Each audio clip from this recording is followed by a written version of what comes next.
এটা কোনো ফুটবল হতে পারে না, তোমরা বিকৃত রেফারি, আমাদের সাথে অন্যায় করা হয়েছে। হাত ইশারায় আর্জেন্টিনা ও মিশরের ম্যাচে এভাবেই বললেন মিশরের কোচ। এছাড়াও ম্যাচ শেষে সরাসরি রেফারির দোষ দিলেন তিনি। ম্যাচের সময়ও বারবার রেফারির সিদ্ধান্তকে দুই হাত দিয়ে অন্যায়ের প্রতিবাদ করেন তিনি। কোনোভাবেই যেন মেনে নিতে পারছেন না, সব সিদ্ধান্তই যেন মিশরের বিপক্ষে দিচ্ছেন রেফারি। কি হয়েছিল পুরো ম্যাচে? সত্যি কি রেফারি বিতর্কিত সিদ্ধান্ত দিয়েছে? চলুন যাচাই করে দেখে নেওয়া যাক। বিশ্বকাপে রাউন্ড অফ 16-এ আজ মিশরের বিপক্ষে মাঠে নেমেছিল বর্তমান বিশ্ব চ্যাম্পিয়ন আর্জেন্টিনা। প্রথমে অ্যাটাকের পর অ্যাটাক করেও গোল আদায় করে নিতে পারেনি মেসিরা, বরং উল্টো গোল হজম করে আর্জেন্টিনা। এর মাঝে একটি পেনাল্টিও মিস করে বিপদে ফেলে দেয় মেসি।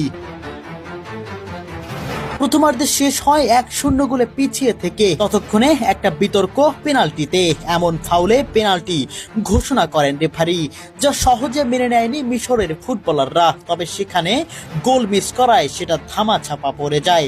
এরপর প্রথমার্ধ শেষে আবারও শুরু হয় খেলা, আবারও লিড নেয় মিশর, আবারও আর্জেন্টিনার জালে গোল জড়ায় তারা। তবে সেটা গোল বলে ঘোষণা করেন রেফারি। 1 মিনিট আগে করা ফাউলে গোল বাতিল করে রেফারি, যেখানে রয়েছে বড় বিতর্ক।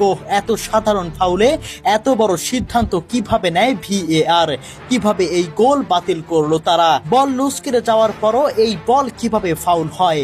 যাই হোক, ততক্ষণেও শান্ত নন রেফারি, খেলা চলতে থাকে। তবে আবারও গোল মিশরের। 2-0-তে এগিয়ে গেল মোহাম্মদ সালাহরা। তখন প্রায় সবাই ধরেই নিয়েছিল আর্জেন্টিনার বিদায় ঘন্টা বুঝি বেজেই গেল।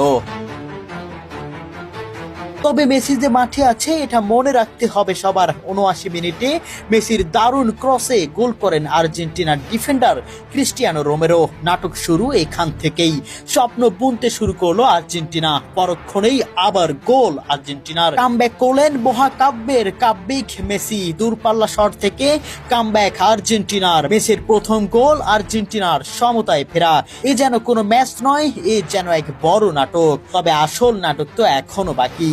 এটাকে মিশরের ফুটবলাররা, খেলার বাকি আর মাত্র কিছুক্ষণ। বল পায়ে মোহাম্মদ সালাহ ডিবক্সে ফাউল করেন আর্জেন্টিনার ডিফেন্ডার।